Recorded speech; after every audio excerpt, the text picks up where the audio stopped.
All right, we just finishing up our day here. Just hanging out, walking around SoFi, just checking everything out. So how did it go, James? I think this was an amazing experience. You know, one of the things that Phil and I always talk about is that you want to surround yourself with the right people. You want to be in the room, and we were in that room today. And you never know where these relationships can lead to. This experience overall was really cool because look at this. I mean, look at the stadium. What does it hold, Phil? Like 80,000 people? Yeah, who knows? And it's empty, and we're like one of the only few people here. But then surrounding yourself with the right people and having this experience was fantastic. Yeah, it's definitely cool. And so we actually met Rob Riggle and Dane Cook. So celebrities are cool, definitely. Yeah, we got some chance to actually talk to Rob for about 15 minutes. That was really cool. Dane is typical comedian self. But the funny thing is that the best part is the other entrepreneurs. And we definitely met some cool people here. We were, just by being in this room, puts you at a certain level with other people. You figure, if you're here, you're doing something right.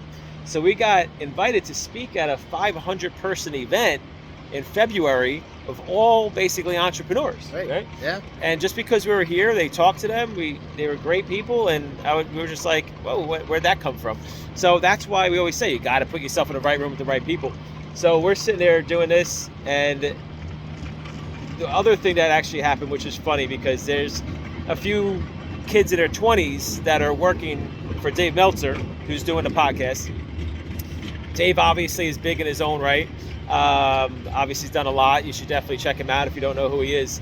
And a few 27, 28, whatever, these kids. And I'm like, wow, if I had this access to these people, this environment that these kids have access to in their 20s, right? God, where would I have gotten to, And these kids they know, they're like, yeah, man, we know, like we see it, but they don't know what it's going to turn into, of course.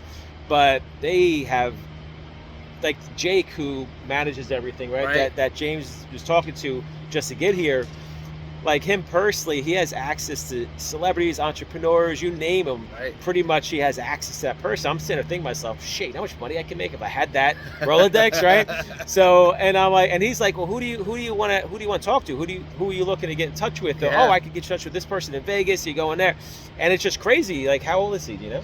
25 or 30. 25. It's crazy. He definitely carried himself very mature. Oh yeah. You could tell he's been around a lot of experience, and the knowledge that he had in just the environments, and then also in terms of like restaurants and just like different experiences that if you want to. Oh, he just went to Antarctica. Yeah, I mean it's incredible. Yeah, I didn't even know you could do that. But you're right, and then the other two that we talked to, I mean, one thing that they had a focus. They knew that they're in an environment that could be really beneficial to them in their future. And I think you asked them, where do you want to be in 5 years? And they all had a very positive answer. Each one was different. But it was just amazing that at that age, they're already thinking, this is my next step. I'm going to start here. I understand the value of me being here, meeting people and making the connections, and we're in the right environment. But I'm going to be here in the next 5 years, or whatever amount of time it takes them.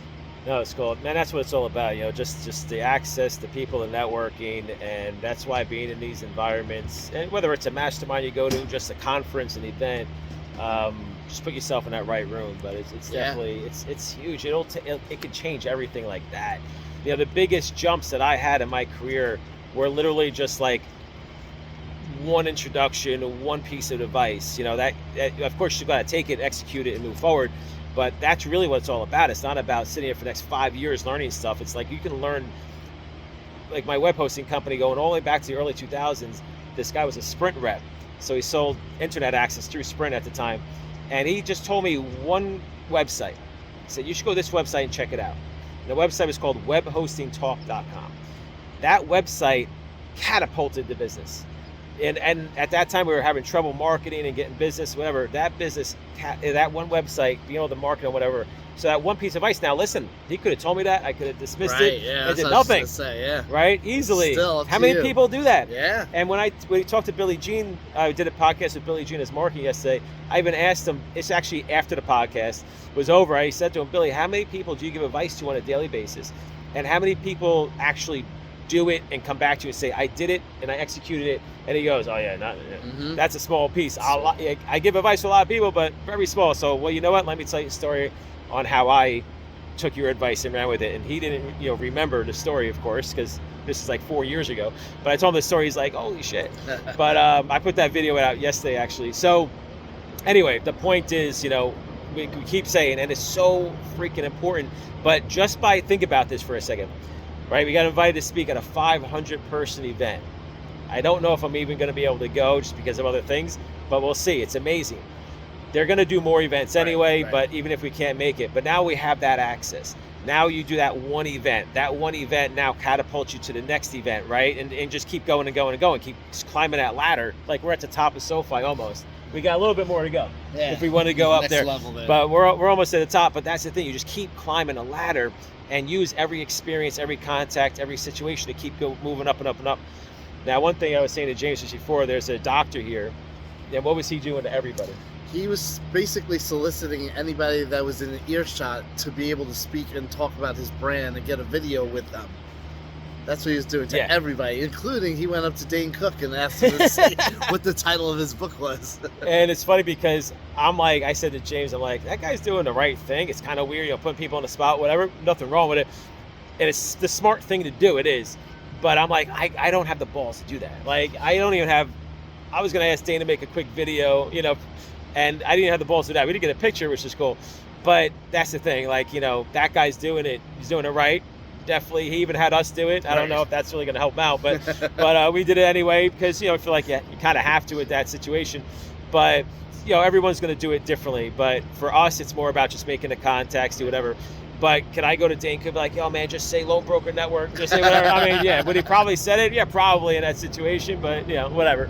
But listen, at the end of the day, actually, one thing that he said, which is interesting, I'll say real quick, he said that the lowest points of his life is where he learned the most.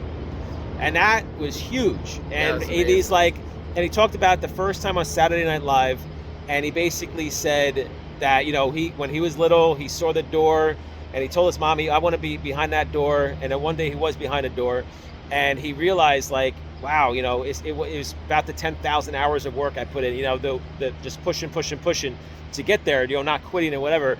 And he's just, he's a comedian, he's an actor, right? We talk about entrepreneurship.